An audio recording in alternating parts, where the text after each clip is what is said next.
นี่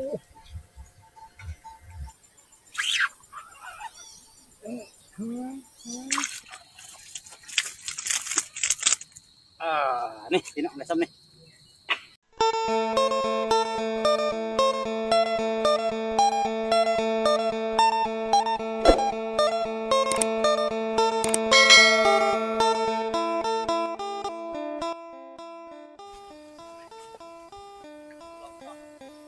สวัสดีพี่น้องสุภุทุกคน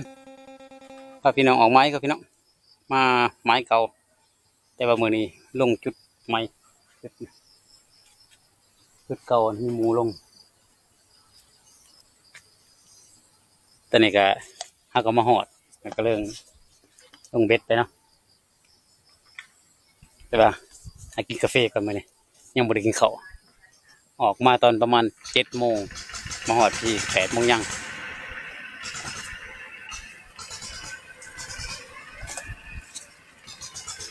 หากินกาแฟก่อนมื้อนี้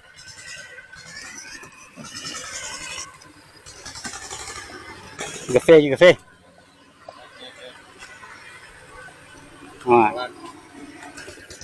ให้เพิ่นร้องอยู่นี่มื้อนี้มื้อนั้นเฮารุดไปหลายมื้อนั้นเอาเบิ่งเอามือโปรลงเบิ่งบัดนี้ระยะเท่าไหร่นี่36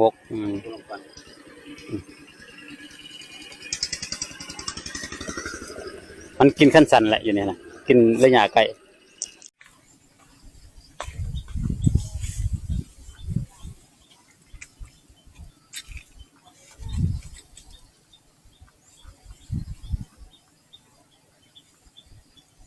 ตอนนี้เขาก็ลงเบ็ดเลยมาลุ้นกันเบิ่งบัดนี้ไปจะได้มื้อนี้เขาก็ลินเป็น2 คันเนาะคันหนึงเขาลินเป็น5.4ระยะ5.4เขาลินเป็นบาลานซ์2 ตะขอว่าใช้หนาเขามี8 ปอนด์เป็นขั้นที่2ขั้นสัน3.8เขาลินเป็นไม้ตายตะขอเดียวเกี่ยวเนื้อกี่คือเดือนตัวนี้เนาะใส่กี่คือเดือนตัวนี้เป็นอาหารห้ำเฮากับกี่คือเดือน2 ตะขอมันลินเป็นบาลานซ์ตามถามเขาจะว่าอยู่บนนี่บนคันยาวลงมันเป็นสลามหยัดเกาะบ่มั่นใจปานใดแต่ตัวนี้นี่วิทยุบ่มีปัญหาทุกคันสั่น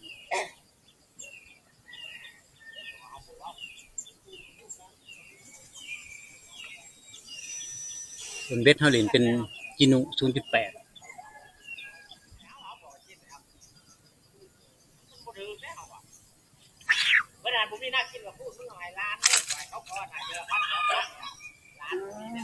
มาแล้วแต้มแรกปลาตะไซอีกแล้วหวานกินเนาะกินยังหอม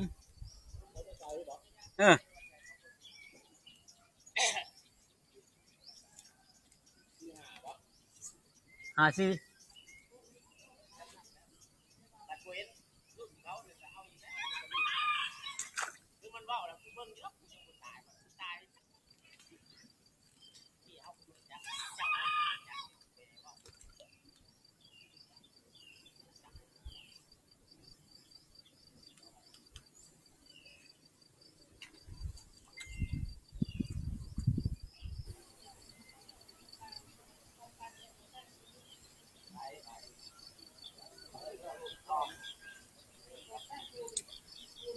ตอนนี้มีแต่ปลาน้อยเขา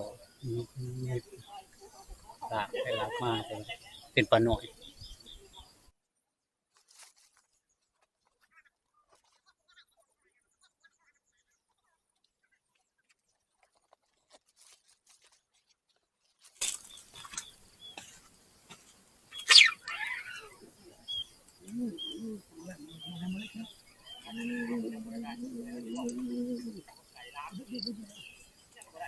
ยังไป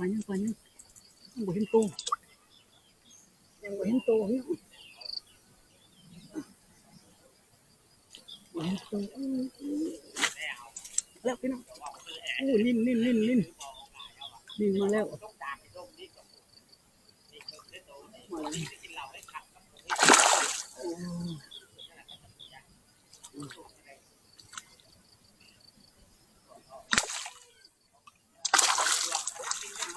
มาแล้วโอ้ขนาดโอ้ยขนาดกระโหลกเพราะขนาด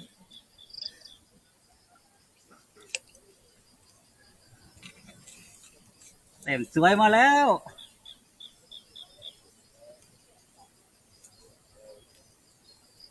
เสียง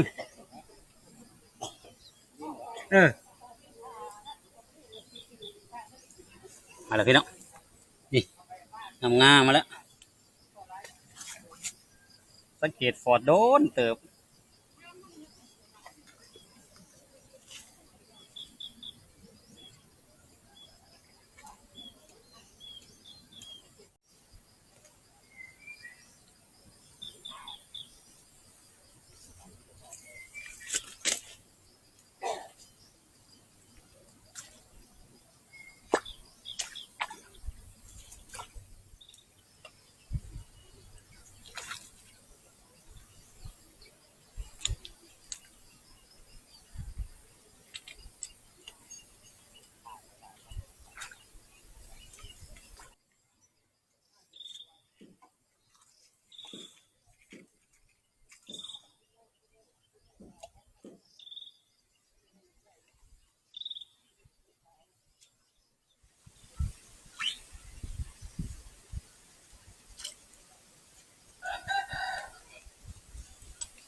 ปัตตาไซ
ปัตตาไซ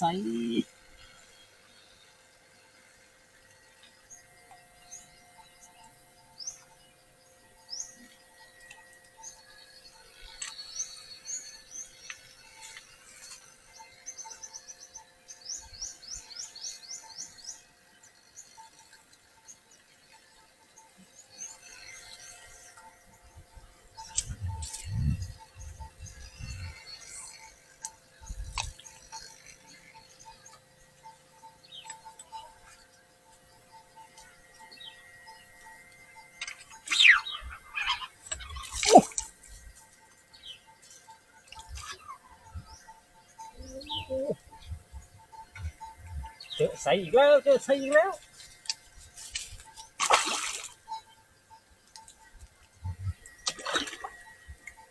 อย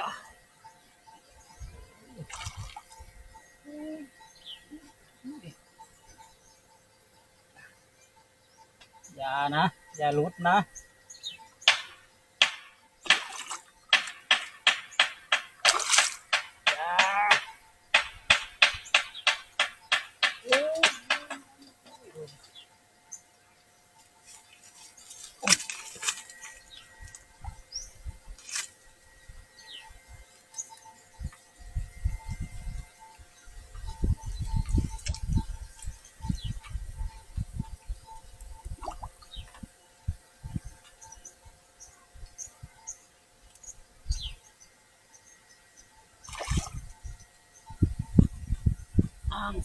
นางฟ้ามา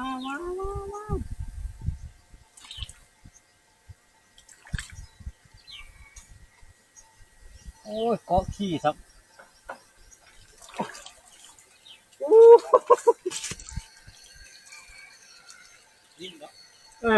มันเกาะขี้มันบ่ได้เกาะนะบ่ได้เข้าปากโอ้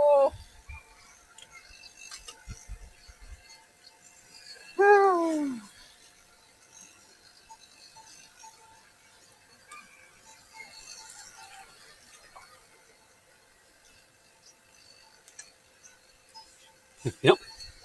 พี่มันเกาะพี่เกาะบนนี้พี่โอ้บ่ได้เกาะปาก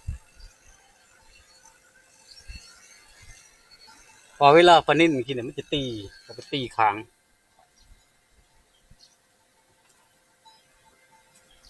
พี่เนาะมาแล้วมาแล้วโบโลกันไหนหนึ่งเลยนี่ย่างอยู่เชียง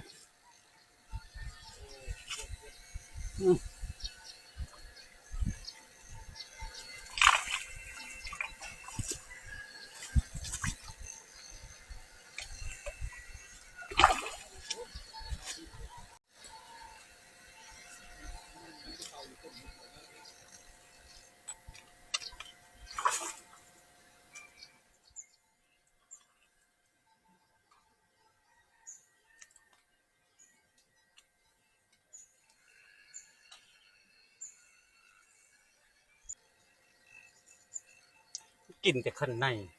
ปลานิ่นขั้นนอกเลยนี่แต่ปลาหน่อยเก่าแบบเก่าเลยแบบมือนั้นเลยแต่นี่ใบมึงยังเลยมากินข้าวกินข้าวพี่น้องโอ้ได้ยังมากินนี่หยอกับมก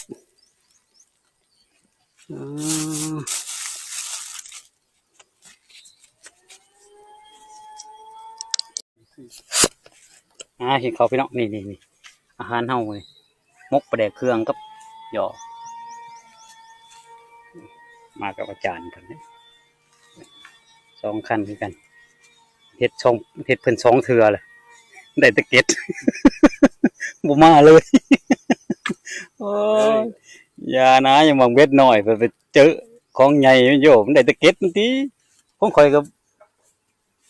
สนก็ได้ตะเก็ดกันนั่นแหละใครแต่หมากเบ็ด 0.8 นะก็สิติด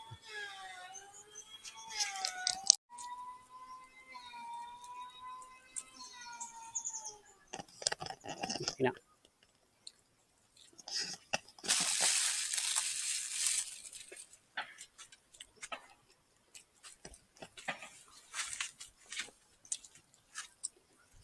นี่ก้อนนี่ก็ห้อยมันก็อยู่เหนือมีแต่ขั้นสั่นนั่นแหละตอนแรกชื่อต้นต้นงานไม่ได้เลยต้นเทียงที่ว่าชะม้อยนั่งเห็นป่ะนี่ไงที่ลงบัดตับพี่มาเกาะอยู่ไหนมาใบเดี๋ยวปลาใหญ่อยู่ปลาหน่อยบ่ใบปานนั้นหรอกเบ็ดขันอยู่เป็นบางนอกพุ่นเอาบางแจ้นเป็นไรบางแจ้นเป็นไรไม่เอามันออกเลยกันนั่งอย่างเอาเครื่องมาแต่เรียบร้อยแล้วเพราะว่ามันแตนน่ะต่อมันมี4-5 ตัวเดี๋ยวเรื่องจูดแล้วก็แล้วจุดว่าแมนบ่ตายนะเห็นอะไรที่อยู่ได้อยู่ว่าล่ะ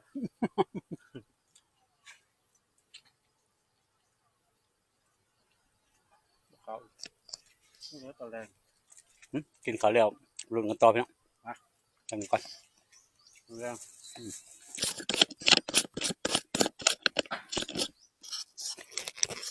โอ้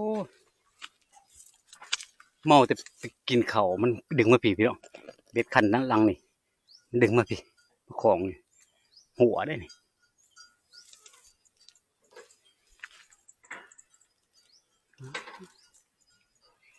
เป็นถึงดึงขาแล้วยังจะได้ขาดบ้านี่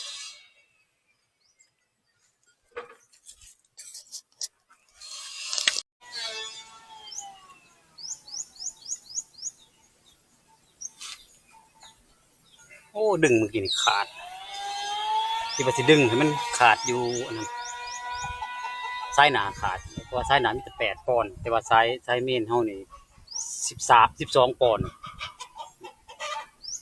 มันไปขาดอยู่อันนั้นมาขาดอยู่จำไปเลย นี่บ่น้ำหมัดมาขายอยู่จำทุนยังอยู่พุ่นแต่ป้าน่ะจะยั่งอยู่ตัวหลังจากที่ว่าขาดปึ๊บแต่มันยังดึงทุนยุบอยู่ป้าน่ะจะยั่งแต่แบบบ่ลงว่าไม้สิแตก ปะอยู่หั่นเลยแล้วสิเมื่อยจังค่อยว่ากันใหม่กันเฮ็ดใหม่เอาใหม่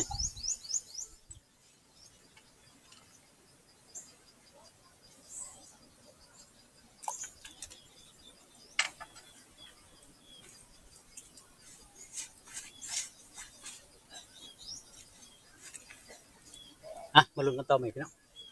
เรียบร้อยแล้ว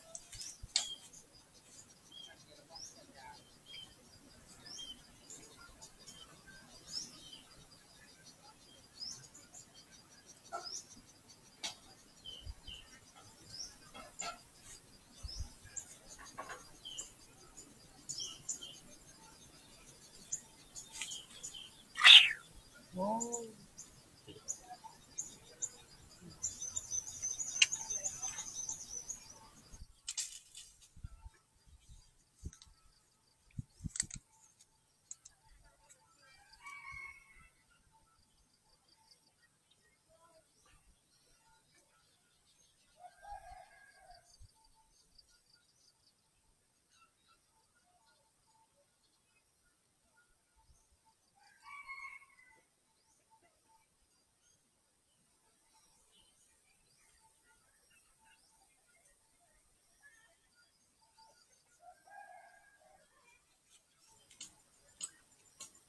เนี่ยยั่งได้ตัวนี้เด้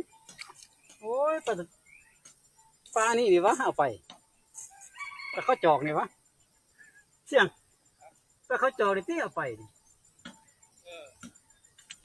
ได้โต้วะนี่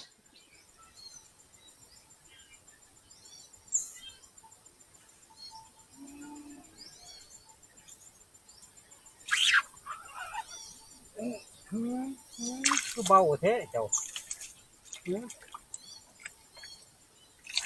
โอ้กินเบาแห้งอีหลี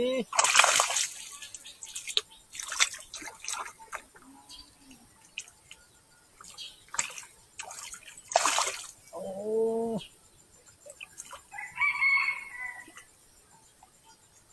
กินเบาแห้งอีหลีนิ่มเหรอใส่ฝ่ามือจางนิดนึง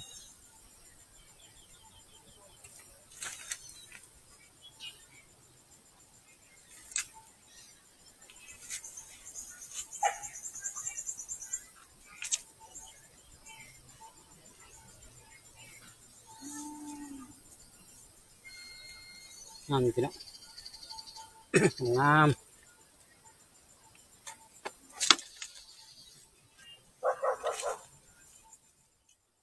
เอาว่าต้นแรงจะได้มันกับเขา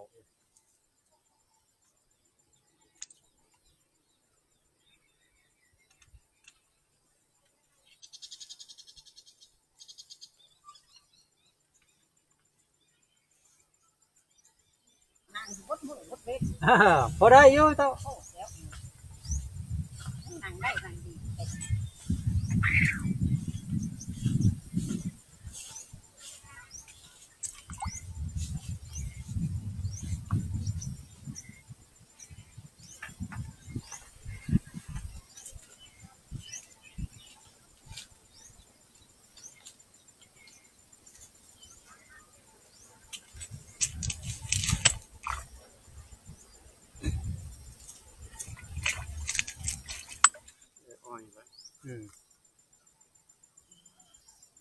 นี่ห้องข่อยมันเป็นโอเมก้าหัวอาหารข้าวหรอข้าวแล้วมันมีหัวอาหารหมูดิหัวอาหารไก่หน่อยก็หัวอาหารหมูปนกันข่อยลองไปตึกป่าอยู่นั่นน่ะโคดำกินอยู่อยากข้าวขึ้นหัวอาหารปลานิ่มหรอวะหัวอาหารหมูเฮ้ยหัวอาหารหมูปนกับหัวอาหารไก่หน่อยแบบ50-50ใส่กันหลดทงอันนั้นนะโลต่อโลใส่กันหลดแต่ก็มาใส่กับโอเมก้า3คือว่าเป็นเงินตึงได้เลยถือเลยน่ะมีแต่แตงมักกินกับใ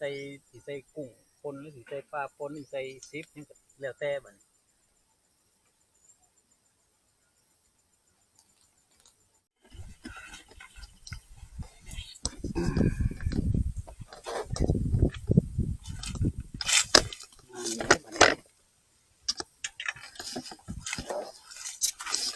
ชีวิตประจ้องก่อนไว้ดอกประจ้อง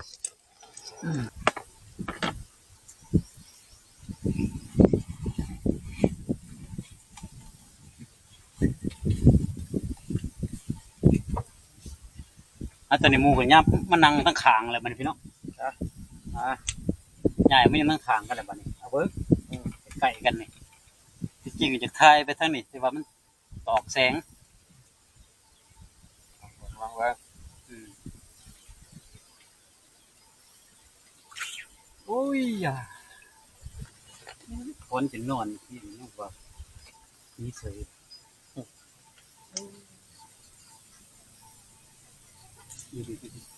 เอาเลยตอนนี้โลดเป็นยัง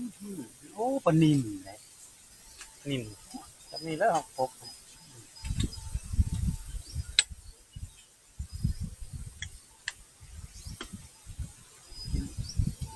คืออันนี้ตอนขอมาใหม่ๆกะเพราเม็ดกันเลยก็จะทำเม็ดก็มี เห็นภาษาไทยพูดคนมาหากินได้เลย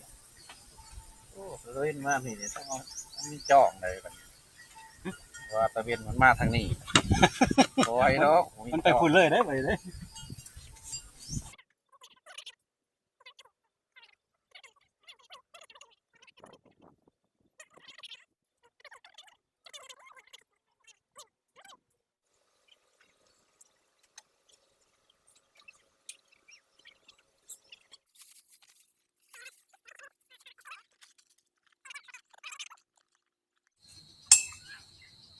นั่งไปน้ำมากกับคำพี่น้องเอ้ยมาสรุปเบิ่งแต้มบัดนี้พอละบัดนี้มาเหงื่อกระเบิดพอดีสำเหงื่อนี่ตัวมัน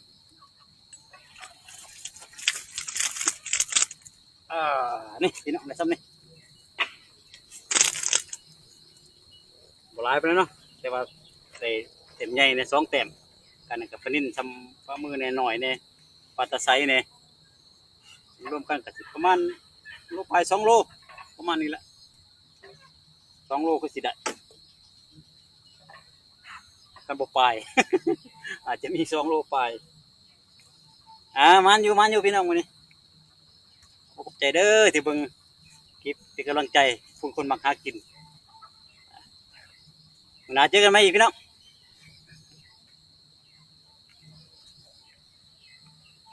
กันกูแล้วบัดนี้